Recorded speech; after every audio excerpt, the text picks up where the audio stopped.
You said you were stuck in what you called the income lifestyle trap. I was not where I was meant to be, but I didn't know what else was possible. And I turned 40. It got to the point where I just wasn't me anymore. I was actually looking to my children and my marriage to give me happiness because I wasn't fulfilled in the day job. But within human design, it's this whole idea that actually it's after 50 that your true purpose is able to flower. I call it the rocking chair exercise, like sitting in a rocking chair, at age 85, 90, God willing, and would I have any regrets? And the biggest thing that stuck to me was I would regret having stayed in a career that I was not happy in. You need to be happy and fulfilled, and then you will be able to create the life. Julie Ciardi, it is so amazing to be sitting on this couch with you in person.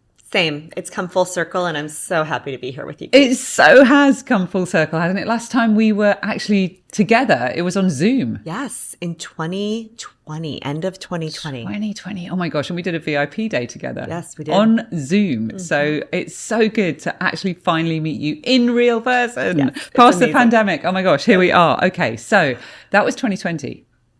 2018, you were VP at IBM, VP of Sales and Marketing at IBM. Top of the game from the outside, like tick, tick, tick, tick, tick. Great paycheck, all of that stuff. The breadwinner for your family, the success story, if you like. But on the inside, and we were having a conversation yesterday, and I love how you coined this. You said you were stuck in what you called the income lifestyle trap, not gap, but trap. So what was the moment you knew something had to change? What cracked first and then what followed? Yeah, and I have to preface it, grateful that I was in the trap instead of the gap, right? There's so many people that are in the gap. Sure. So want to acknowledge that first. Fortunate to be in a spot like that where I can choose what I want to do. But yeah, I'm 50. I just turned 50 last year, and I grew up in the time of you go to college, you get a great job, you stay in that job and career as long as you can, rising as high as you can to be successful. You save for retirement, and then you retire, and then maybe you can go do what you really want to do and have some fun, life. right? And have some fun, maybe, and then just in those years, just at maybe the end. if you're lucky, right? Yeah, and so. I followed that path, I followed that pathway, did really well in school, got my master's in business, went on to, get hired by IBM and just check those boxes of rising up the ranks and getting promoted and doing all the things, having 3 kids along the way. And all along the journey, though, I shared this with you, together that, 20 years, in that 20 years, I had the nudge, the pull. It was my soul, telling me like, you're not in the right place. I knew that I wasn't. Like, it wasn't like it was all of a sudden one day I woke up. I mean, I knew I was not where I was meant to be. But I didn't know what else was possible. And I explored a few options back then before social media, before this amazing opportunity we all have today. It was brick and mortar businesses. It wasn't, I looked at opening a flower shop. I looked at opening a gym. My daughter's 21. I was pregnant with her on the phone with a VP of franchising for this flower shop because I was serious about it. And it was fear, a lot of capital. I mean, we are so fortunate what we get to start now with like almost no capital needed. Sure. But back then, that's not how it was. You wanted to start your own business. It was brick and mortar. There was no online business. And so I kind of just kept putting that dream on a shelf. And I turned 40, had my last child and my third child. And it got to the point where I just wasn't me anymore. I was actually looking to my children and my marriage to give me happiness because I wasn't fulfilled in the day job. And I spent so much time in that day job, right? I mean, we spend so much of our waking hours. And it hit the point where I just knew something had to give. I had a moment of thinking of me being older. I call it the rocking chair exercise, like sitting in a rocking chair, you know, at age 85, 90, God willing. And would I have any regrets looking back? Wow. And the biggest thing that stuck to me was I would regret having stayed in a career that I was not happy in. Wow. And that's when I knew. That's when I knew. And so it wasn't a moment of, you know, the recognition, but what happened for me was it was an overnight decision, you know, like I call it, you know, you have this someday goal. Yep. And it just stays out there. Yes. And it's like a hope or a wish. Yeah. And when that someday goal becomes a now decision, everything changes. And so the now decision came. I'll never forget. I was in the nursery of my third child. You know, he was about, you know, a year, 18 months old. And I just knew I had to make a change. And I started the process of exploration at that moment. Okay. To Wow. see what was possible at that time to leave. Yeah. Okay. So let's talk more about that. I love that. The rocking chair exercise. That's so powerful. And that really was, I loved how you did that. If you're not watching this on video and you're listening to this on audio, you really drew your hands in and there was a kind of centering moment where you're like, that I just, at that point, that really was the point. It came in from someday to now. Right now, really right now. And then yesterday when we were speaking, you shared around this time, I believe, you were on a plane journey and you read a pivotal book. I remember you sharing, and I'm sure people listening relate to this. Some people listening relate to this too. It's like highlighter in hand, not a page not highlighted by the end of the plane journey. And from that moment, and share more about the book too and what that book was, but you took fast, radical action. I mean, from the conversation we had yesterday, you said to your husband, we need to sell the house. You were really committed that your kids stayed in the same school. You really didn't want to disrupt their life, you know, or as minimally as possible. And you left the safety of IBM behind. So talk to me about that season, and feel free, drop in whatever that book was, that book in that moment. What made you bet on yourself that hard? And how did you hold it all together behind the scenes? So much there and so powerful because it was such a pivotal time of my life. I always say that if I could go back now, I would hug her. I would just hug her because it was so hard. It was so scary. I have like the chills, like I have goosebumps everywhere. Yeah.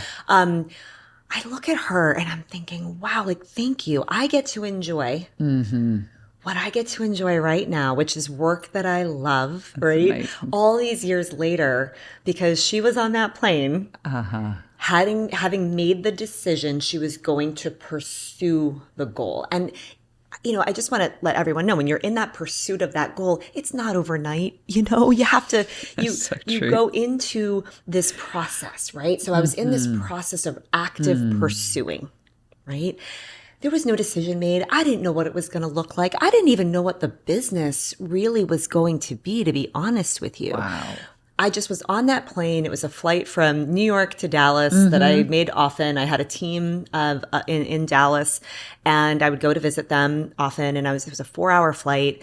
And the book was called Find Your Extraordinary by Jessica Herron. And Jessica Herron is an incredible female founder and CEO of a company called Stella and Dot and Ever Skincare. And I read her book, and the woman next to me must have thought I was absolutely insane. I think I was crying at some points. I'm like underlining, writing things down. I always have these big breakthrough on planes. I don't know. I feel you. I have these downloads energetically. It's like this crazy thing. Yes. And so she, again, was this amazing woman who, similar to me, she was, an executive at a competitor to IBM, which was so funny.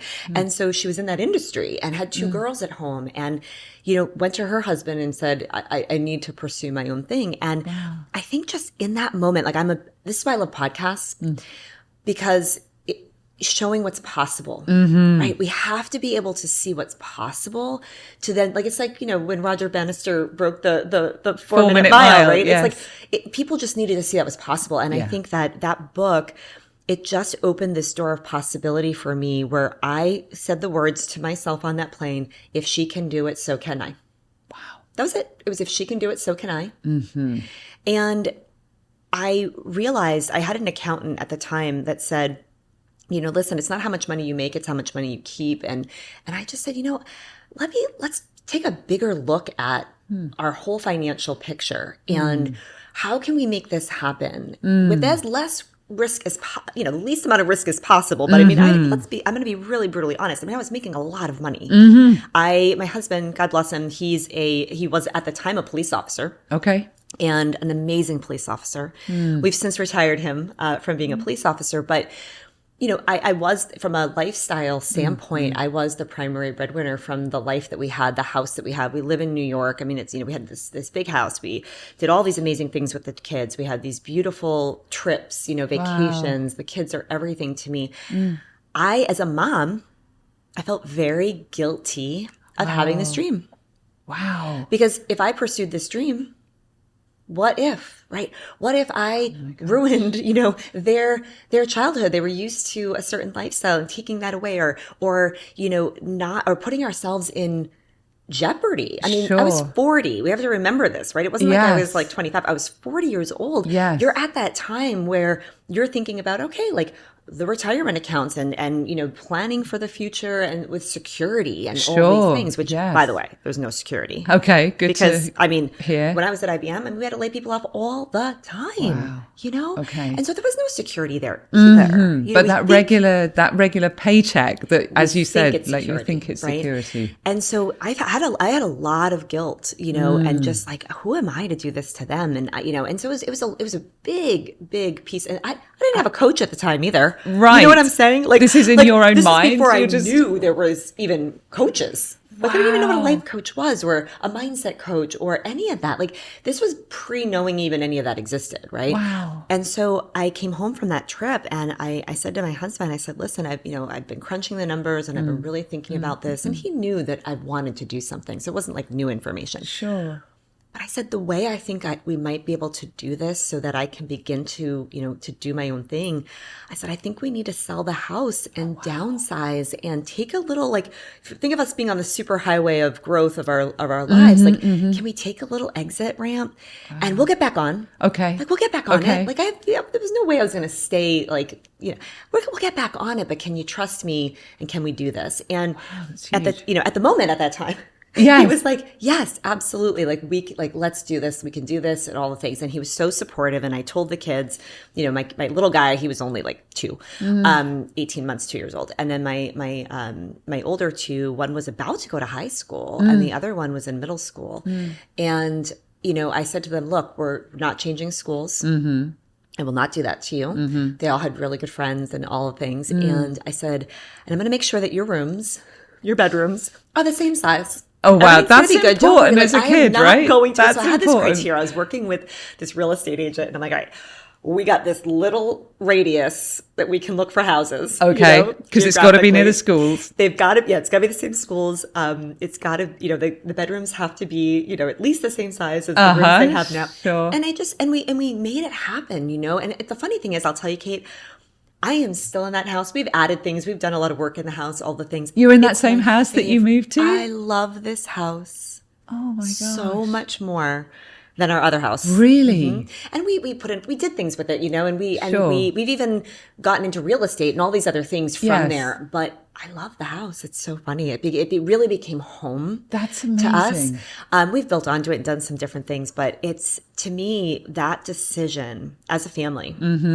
Like, I'm so thankful and grateful to my family that they were willing to, to take those big risks. To back you as well. So now I can tell you, and we'll get into it. I wish I could tell you that it was all. Oh, we're going to get into that. We're definitely going to get into that. But, you asked another piece of that question, which was, how did you have the faith in yourself? And I think, I think because I'd always been such an achiever, I mean, I played college soccer. I mean, I was an athlete, playing college soccer. Yes.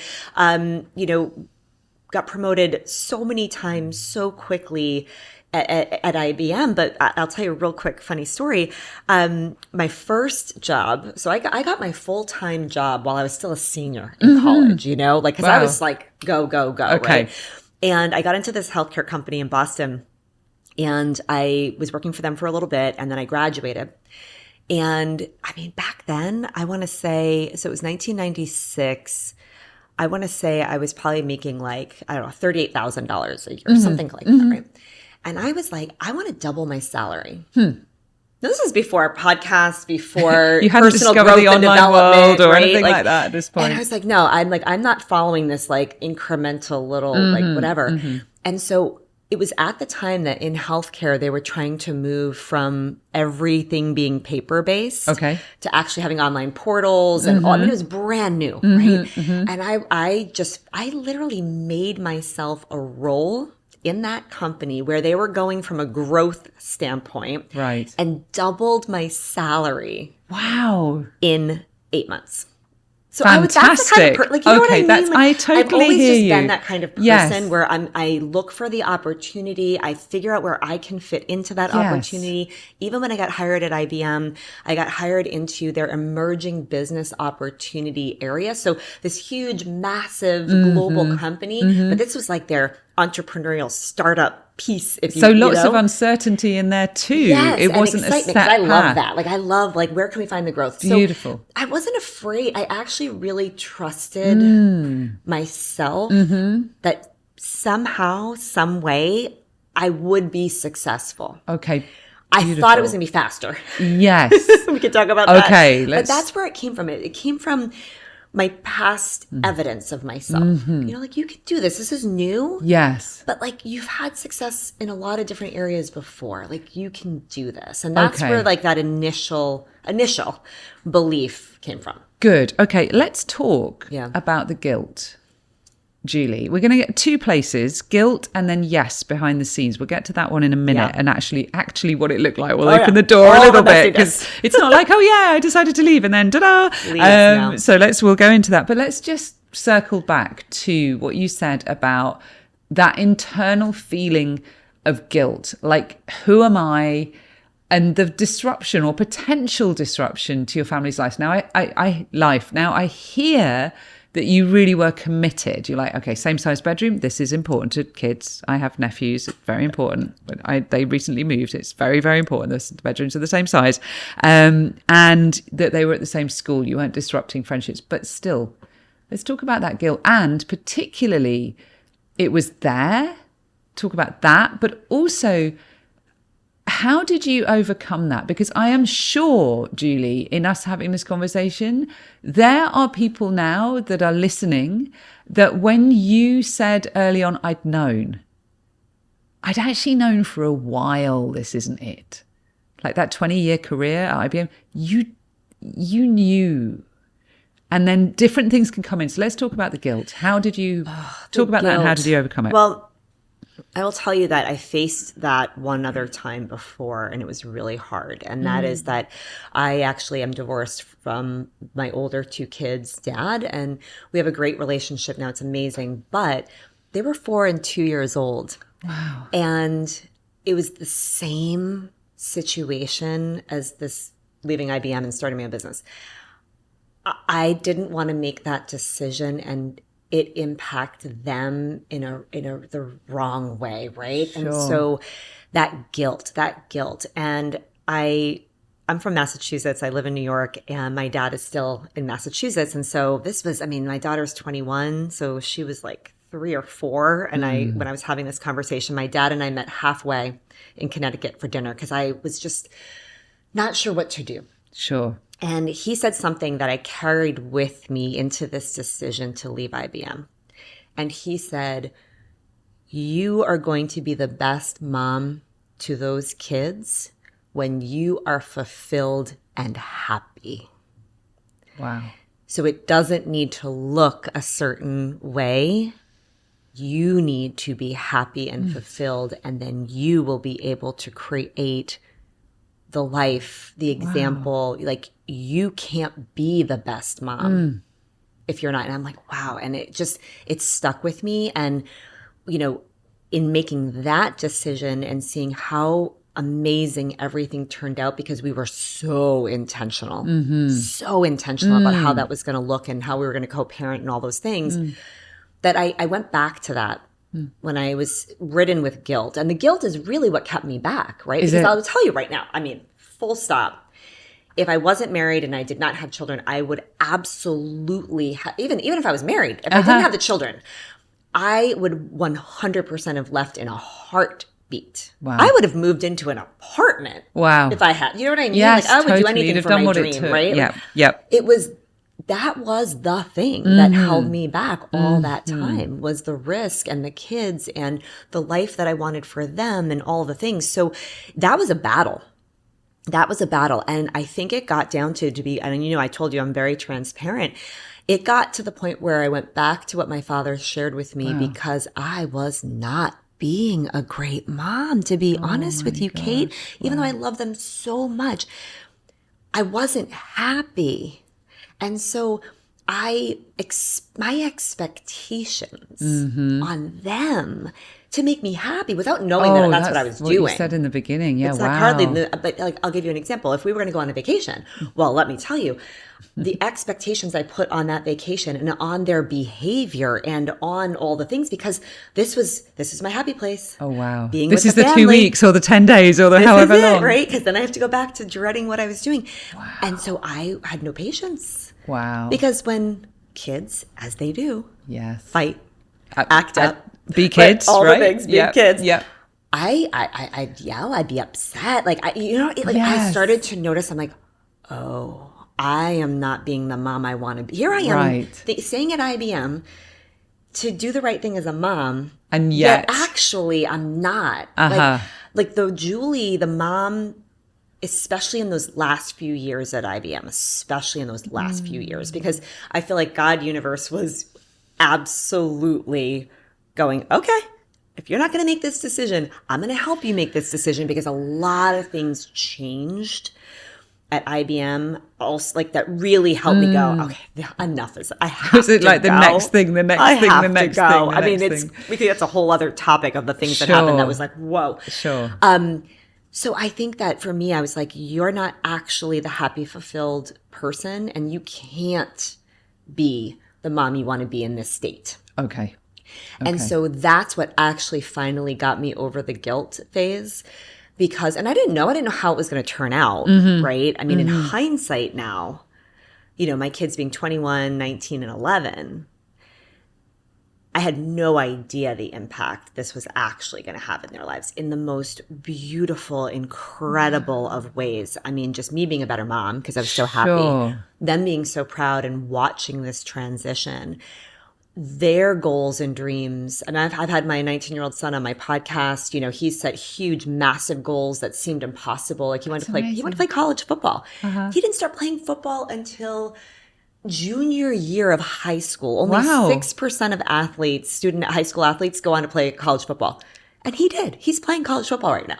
Like, that's incredible. And that was a vision goals. He had. Yep. He I gave him the that book Think and Grow Rich when he was about 13, 14. Oh my gosh, that's amazing. And setting these goals and these dreams, so I share this because I couldn't know that's what was going to unfold. But it was the moment that I realized I'm not being the mom I want to be right now anyway. Like, I have to do this because I'm not happy. And that's so incredible that your dad gave you that advice. I mean, how resonant that it stayed with you. And in that moment, in those moments, those times you're like, hang on a minute, I'm actually not being the mom. I want to be here. And so that really supporting you step through that. So we mentioned a few moments ago, like the behind the scenes. And I know you've shared openly that those bold moves. So getting over that guilt, beautiful. Okay, full steam ahead. It's going to happen. You had the conversation. You're going to move. I love that you're still in that house, by the way. That's beautiful. You're like, we'll just get off the superhighway and we'll do this and then but now you're still there. And and we got back on the superhighway and decided we love the house. We're going to invest in real estate. We're going to invest in commercial buildings. We're going to so we really ended up just changing our perspective on what we valued. Beautiful. Right? Where like all our money was stuck in a big house, like for what? Tied up. And so it's just been kind of fun to also change what success is and what it meant for us. It's really interesting. Okay. Paying for the kids' college. Like, I will tell you, Kate, one last thing. Oh my gosh. Yes. This is the other huge piece. I mean, here I am leaving IBM in this huge salary. I've got kids that I want to put through college, and I wanted to be able to pay 100% of their college without them taking out a single loan. Wow. And my daughter's about to graduate from college. And when I wrote the final check for her, I like danced in my kitchen. Oh, that's so awesome. Because I went from having the fear that I would never be able to do that, or it might look very different because not knowing how the business was going to perform or whatever, right? Sure. To 100% paying for my kids' college. That's incredible. It's so fun. That's incredible. And I love that you danced in the kitchen as well. And that's, so from dancing in the kitchen, paying off that final check, we're just going to go back a little bit more. And then we're going to really dive into what you're actually up to, because you're up to some pretty magical stuff in the world, Julie Ciardi, quite frankly. But you have shared openly that the bold moves did put massive strain on your marriage. So if you're willing to go there, what was the impact behind the scenes, and what does it really take? Like, what does it really take to keep choosing each other in the middle of big personal change? Well, the beautiful part when we get into this part of the story is that this is where you actually came in and helped me. Huh. And so without me knowing that it was this huge issue holding me back. So, fast forward, from the great, let's sell the house. Yeah, support you, right? I left IBM in 2018. Summer of 2018. I was trying to build this business, and it was hard. It was a lot harder and slower than I thought it was going to be. Mm-hmm. And we were now 100% on his salary only. Oh, wow. It gave him some room to go pursue, like he wanted to become a detective and then a sergeant, which he did in the time, which was amazing. And so he couldn't do that before because I was always traveling with IBM. Okay. And so he went to pursue his career a bit further, which was great. But from a salary standpoint, from where we were to now, it was stretched. 3 kids living in New York, and it was challenging. And so fast forward from like that, I leave IBM to about a year later. Mm-hmm. A year later, I've made about 40,000 in the business, but it all went back into the business. Sure. Right? Yeah. I didn't pay myself a dime of that. And it was a year later. It was summertime. We were sitting at this beautiful outdoor, bar area overlooking the Hudson River. And we were going to have a little time, just have a cocktail, a glass of wine. Great. But it took a turn real fast. And, I think that he is supportive. I get it. Like, he was just like, when are you going to be paying yourself money? Like, when is this going to work? Oh, wow. And of course, he's trying to come from his right place, but of course I'm going to be defensive, and so it went south fast, wow. right? Wow. And because I had my belief in my dream, but I also knew. I mean, he was saying everything I was thinking too. That's the worst, isn't it? When it's on loudspeaker and you're like, I've already had. Yes, this is my internal dialogue too. Yes, don't bring it at me, right? So we ended up getting into an argument. We drove home. He dropped me off at the house. He goes, I just need some time to go think, and he left. And I went into this part of the house that is now my office, but it was a screened-in porch because, again, didn't have the money then, right? Sure. So screened-in porch, and I remember I sat on a couch in this screened-in porch, sobbing. I mean, just sobbing. Yeah. And we had the conversation we had. It was like, listen, you're gonna have to update your resume, and you're gonna have to get a job. Like, we can't. Like, how much longer can we do this? Wow, and this is 1 year into growing. Which anybody who's built a business, I mean, things can happen fast. They can happen fast, but equally, this is for the long term. This is your dream. This is what you're building. Yes. So there you are, sobbing. And I remember I was in a coaching group, and I went into that Facebook group, and I just leaned in. I'm like, I am crying. I am home. This is what's going on, and it was like these people came, and it was just, in a Facebook group, but like literally helped to lift and bolster me up. And it's part of why I say never do business alone. Like, have a coach, have a mastermind. Like, you need the people, because you're going to hit these different things, these different ups and downs. I'm still going to hit ups and downs for the full time that I have a business. Yes. And that helped to just bolster me back up. And while it still took from that moment, it took about another 6 months. Mm-hmm. But in that 6 months is when I started to work with the right coaches, the right people, and I had the breakthrough. And then the business started to become a multiple six-figure business, paying myself and on this growth. Amazing. But it didn't, even with that shift, the marriage still was a bit strained in the whole process. Sure. And this is when it was so interesting. I actually worked with you. And I thought I was going to sit with Kate and we were going to talk about business strategy.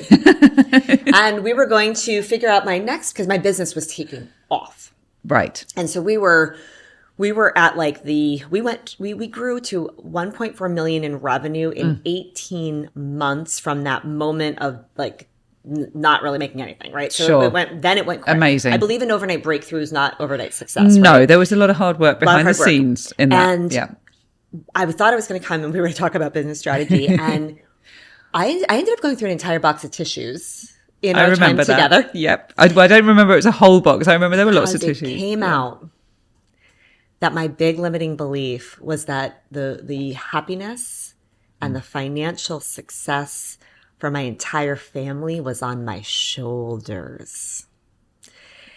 And I didn't even see it. And it was causing this push in me and this like never, and like even making the wrong decisions and how to grow and all the things. And like understanding that changed everything for me because I actually it changed my relationship with my husband because he didn't actually have those expectations either, but I was putting those expectations on myself and then resenting him, even though that wasn't actually I was putting that on myself.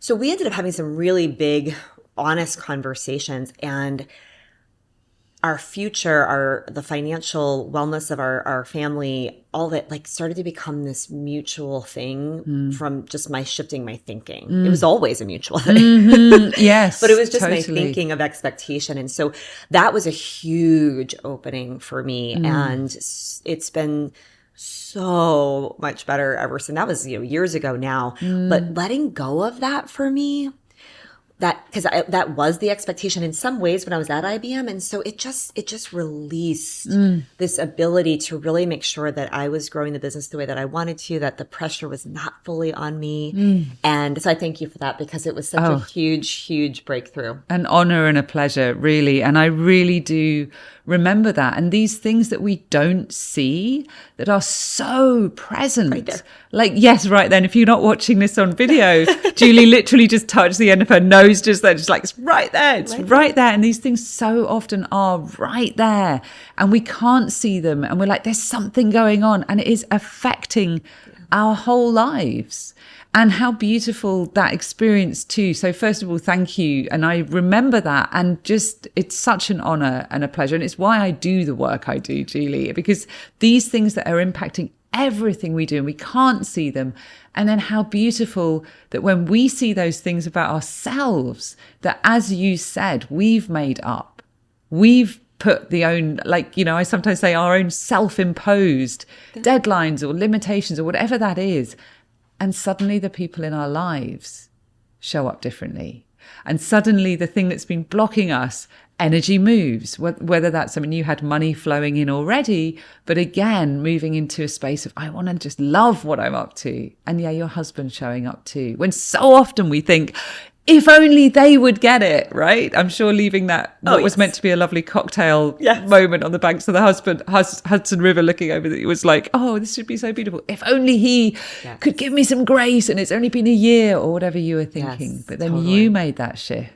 I think what's really cool too is that his world's expanded as well. And he is a professor, at in a virtual way for a university where he's teaching criminal justice and all these things. That's and so amazing. He's a business development exec now for his friend's company. And so he's pursued totally different things. He retired a couple years into my business growth. Wow. And so it's, and I'm excited for him because I'm 50, he's 52. He's looking at, again, we've been investing in real estate. So he's been very much a part of kind of running that piece of things. So, it was a domino that needed to fall, me leaving IBM, amazing. And it's changed us in such a powerful way, even though it was really hard and there were hard moments. It was worth it. That's so huge. Congratulations and well done. And thank you so much for sharing so transparently and openly behind the scenes, and that back to the guilt piece that we were talking about earlier. So I've got some questions written down here, and I've got a feeling to go in a... I'm actually going to go here. I was going to ask this one a bit later, but I know you have been working on a book and it's about to drop, and it is called 50 Not Finished. So we've just talked about 40 years old and sitting on that plane, the highlighter in hand, the woman next to you like, oh my gosh, is she crazy or what's happening? I don't know. But 50 Not Finished. What did, and then we are going to talk more about your work as well, but what did writing that book awaken in you? And what do you want? Is it for women? Is it for men as well? Is it mainly for women? Yeah, it's mainly for women. Okay. You know, I find that we women, especially the women that are in that turning 50, that midlife right now. Yes. We, you know, my daughter, I think it's going to be different. But we were still raised in the generations of a lot of limitations, a lot of staying small, a lot of not being too much, a lot of, you know, playing safe with things and certain roles. And so my heart has been to work with women because I think that our own self-image, our internal talk, it holds us back and it makes us play so small. And so, yes, we have a few male clients, and I'm sure we're going to have male readers of the book, but it is definitely written for women. Okay. And the writing of the book, it was kind of this thing. I knew I wanted to write it for a few years, and I had kind of been keeping together the pieces of what I wanted to bring forth. And really what the book is all about, it's about this story that I just shared with you, and it's about making these big leaps and how I did it, like just deeper, you know, being able to share the mentors that have changed my life. So Bob Proctor, Florence Scovel Shinn, Yes. Dr. David Hawkins, like these different pieces of work that I just don't think most people even know about. And so I wanted to write this book that shared not only my journey, not only my own teachings and body of work, but also honoring the work of different people, most no longer living, that really changed my ability to see what was possible and how to change the results in my life. And so it's kind of an interesting book from that capacity, is that it's not just my story and my own transformation and my own body of work of what I teach, but I felt so honored to bring in these pieces. And Florence Scovel Shinn is so cool. I actually dedicated the book to her, to my kids as well, but to her, because in 1925, 100 years ago this year, she self-published her book, The Game of Life and How to Win It, or how to play it. And she self-published it at 52 years old, and a 52-year-old woman back in 1925, right? 100 years ago. And I'm so honored she went first. And so it's like this continuing of the legacy of sharing and the knowledge, and so it's really fun. And the name 50 Not Finished came from this deep conviction in me that we really are just getting started, especially as women, because we have to go through so many things in our 20s, 30s, 40s. I feel like 50, and this is part of, I know we'll get into the work that I do with human design, but within human design, it's this whole idea that actually it's after 50 that your true purpose is able to flower fully. Wow. I didn't realize that about human design. Honestly, that is actually how it used to be. Wow. I mean, think about it. Before, kind of the age we live in now, the last, hundreds of years, it was the older you were, the more revered you were, the wisdom, the wise ones, the medicine women, the medicine men, the shamans, the tribe where you had the older elder. I mean, that's how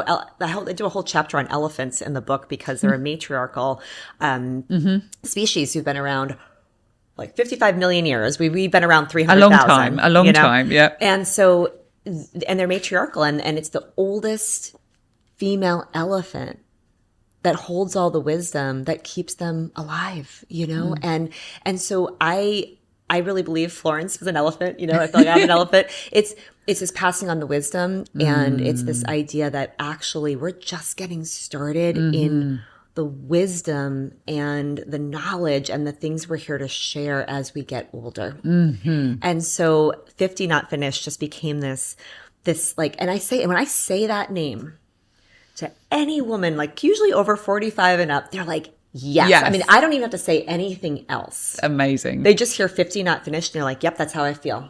That's so wonderful. So if you had, actually, let's go to human design. You mentioned human design a moment ago, and you're rewriting how human design is taught, which is really exciting. You're making it real, practical, and embodied. So for those who don't know, what is human design? I know that's a big question in one question. And what does it mean I love this term I think one of your clients coined this. What does it mean to Julie-tize it so that your clients can actually live it and not just learn it? So when, for those listening and watching, I, have been helping women really start and grow their coaching and consulting businesses. That's what I've been doing for the last 5 years. And it didn't matter what I taught strategy-wise. Like, oh, well, you do this, and then you do this, and you do this. Some of the women would have massive success, and then others wouldn't. And so the ones that were not quite having this success yet would turn to the people going, what are you doing? Why is it working? They're like, I'm just doing what Julie told us to do.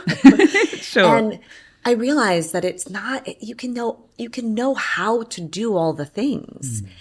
It's what held me back for 20 years leaving IBM. Yeah. Right? It's how we see ourselves. It's our mindset. It's what we think is actually possible. It's scared to put ourselves out there and failure and all the things.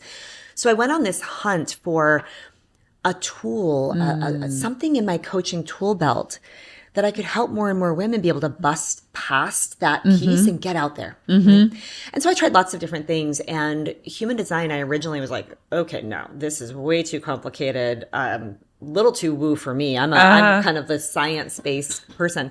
And I pushed it aside, but it kept, God, it could just keeps coming bringing back something in in front of you. And so I like jumped all in personally. And in the process, I was like, this is the thing. This is what's going to help my women, because it's not a typing system. It's not like Myers-Briggs or DISC or, any of those things where you're like answering the questions from your conditioned mind. It's not like that. It's really, I believe it's very quantum physics-based assessment. Okay, it's much more on that scientific cellular. It's we could do a whole podcast on human design, so I'll kind of just more sum maybe it up, I'm up for that. Right? We could do ... another one. I'll sum it up this way, which I think is what's so powerful. It's not telling you who you are. It's showing you who you can become. It shows your ultimate potential. Okay. These gifts, superpowers, genius you have in you. One of our oldest clients, she's 82. Wow. And after she really started to study her design, she said, I am not going to die and leave this world without my gifts coming out more fully. She just spoke in front of a room full of women. 82 in years Canada. She's old. The best. Wow. And so it became this blueprint of possibility for what these women could become. And so when we brought human design in, if I helped them with it, they got it. But it's very esoteric. It can be very, even Ra Uru, who created human design, he even said, he's like, listen, you're not meant to parrot this from me. You got to bring it through your own way. He was more of a kind of a pessimist, he was more of a shock and awe kind of guy. That was his design. That's not my design. Okay. And so I decided I was going to rewrite the entire human design language by a woman for women. Wow. And it's been game changing. It was a lot of work.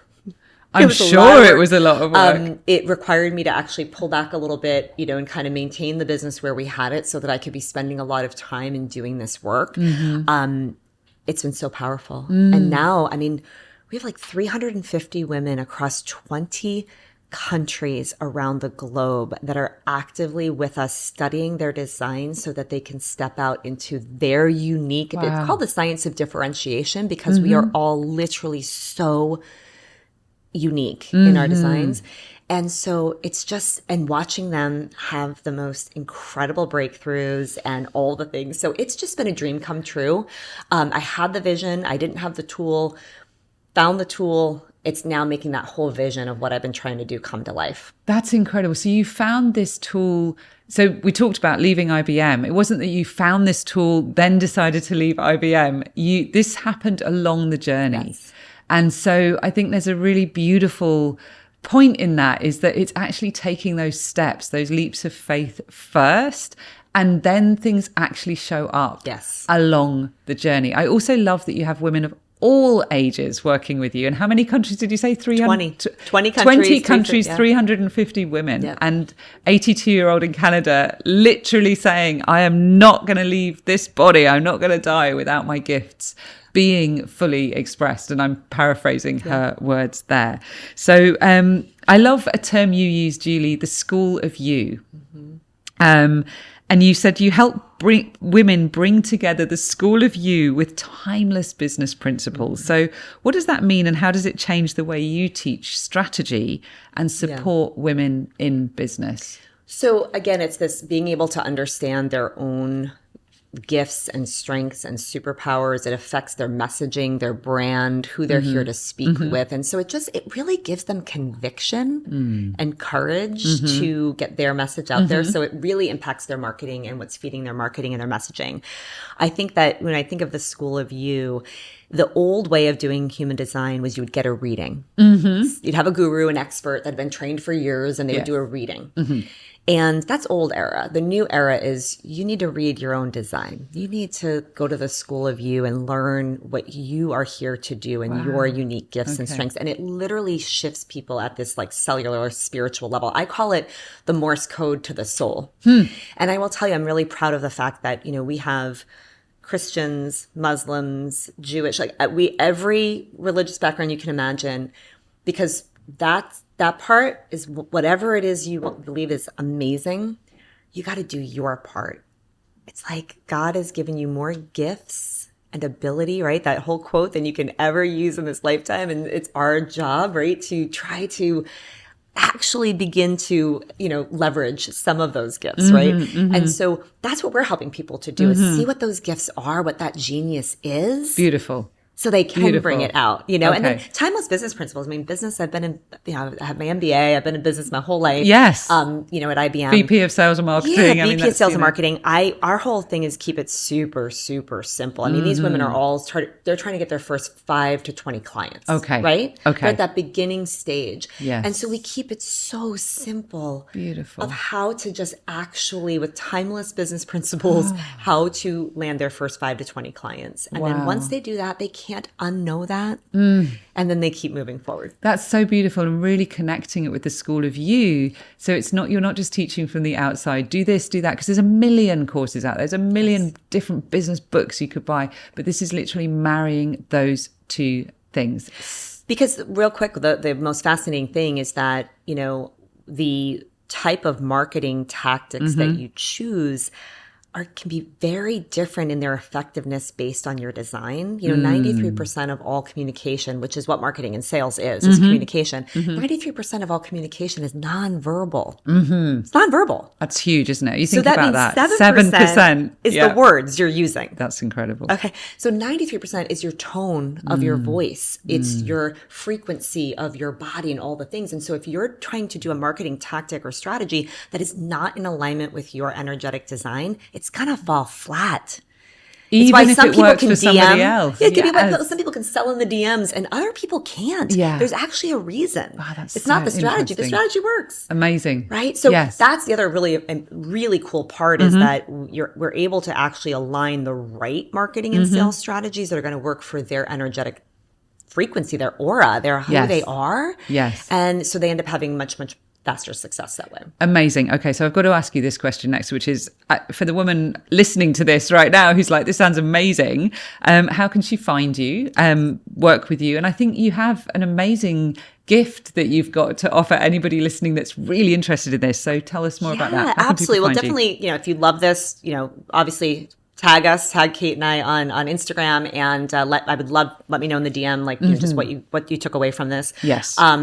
Also, I have a free report. So in my language, so it's called Her Profit Map. And it's your design. It's an amazing book that you can print out. That's your own human design and your gifts and your strengths and all the things. It's completely free. So you can come and check that out as well. That's so wonderful. And then let's just give people your Instagram, Julie, so it's people Julie can find Ciardi. you. Just so, Julie and then Ciardi. that's CIARDI. Yes. And Julie, JULIE. So at Julie Ciardi, CIARDI. And of course, I'll put the links below this episode as well. Okay, so 2 final questions here. Number 1, you are actually writing that book as well. I believe you are writing a book. You talked about making human design accessible and practical. And I had a publisher women. reach out to me and say, we love what you're doing. They specialize in human design. And so I have a book coming out later this year, which is going to be a certain aspect of the design. It's called the Prosperity Profiles. And beautiful name. Really helping people to see the role that they're here to play to fulfill their purpose. Amazing. Okay, I said 2 final questions a moment ago. I did just want to drop in the book. That was a third bonus one. So 2 final questions. So for the woman still playing by the rules, she's listening to this right now. And I know, by the way, some of you listening to this are not playing by the rules and you enjoy being maverick and you are definitely making up your own rules. But let's say there is a woman, or there are women listening to this right now, Julie, who are still playing by the rules. They've got that feeling inside them. There's something else calling them. She's really successful on paper. Anybody looking from the outside would say, wow, made it, maybe got the house, the kids, the husband, the pool, whatever it is. But inside she's burning out quietly. What truth would you offer her as she starts to rewrite her own script? I mean, obviously go buy your book when it's out. Yes, by 50 not finished. April 2025, I think it's coming out. Yes, so if you're listening to this, it's out already, so go buy that. But what truth would you offer her? Oh, my heart goes to that person because I think of myself at that stage. And I think what I would say is that you got one shot here and you got to give it everything you've got to pursue the dream that you have in your heart. The worst thing that can happen is you go back to the job or you go back to where you are right now. And if where you are right now is the worst case scenario, there's no reason not to take a chance. You know, there's no reason not to take a chance. Take a chance on yourself, your future self. As I said earlier in this conversation, I want to hug her back then for making these hard decisions. Your future self is going to thank you so much that you took the leap. And I always had this, now I look back, I realized I was in this prison where the door was actually wide open. Wow. The door is open, you know, the door is open. You just got to bet on yourself. Amazing, Julie. And your story is such testament to that. And back to what we were talking about, when you really see the thing that's on the end of your own nose and to take that step. So, final question. And this is a question I ask absolutely every single person who comes and sits on this couch or wherever I'm recording these episodes from. And if you want me to repeat this when I've asked you it the first time, just let me know. So, Julie Ciardi, when everything else falls away, expectations, fear, resistance, what does your soul whisper is next? Say that last part again. What does your soul whisper is next? Speaking much more with more conviction. I know that I show up for my clients the way my soul's meant to show up, but I haven't even begun to start showing up out in the world in that way. So the soul is telling me it's time to go much bigger and bolder. And there's a lot of rules and self-image. This work I have to do to make that happen, to be honest. Wow. Let's be brutally honest, right? But that I know is there. Yeah. I literally got shivers as you were speaking about that. I feel that. I really feel that deeply in your future. It's beautiful. Thank you. Thank you so much. And thank you for being here. Thank you for saying yes. And thank you for everything that you've shared. Thank you, Kate. I can't wait to witness what's next. Thank you. Thank you. Thanks for tuning in. I am so grateful we got to spend this time together. To instantly know about new episodes dropping, be sure to subscribe to The Kate Kenney Show, #Unfiltered on Apple Podcasts, Spotify, or wherever you listen. And if you enjoyed this episode, do please leave a review, especially if you listen on Apple Podcasts. This will help more people access what's shared here. If you really loved this episode, take a screenshot on your phone and share it on social media. Tag me at @TheKateKenney and I'll be sure to reshare your post. Remember, when you dare to go unfiltered, everything changes.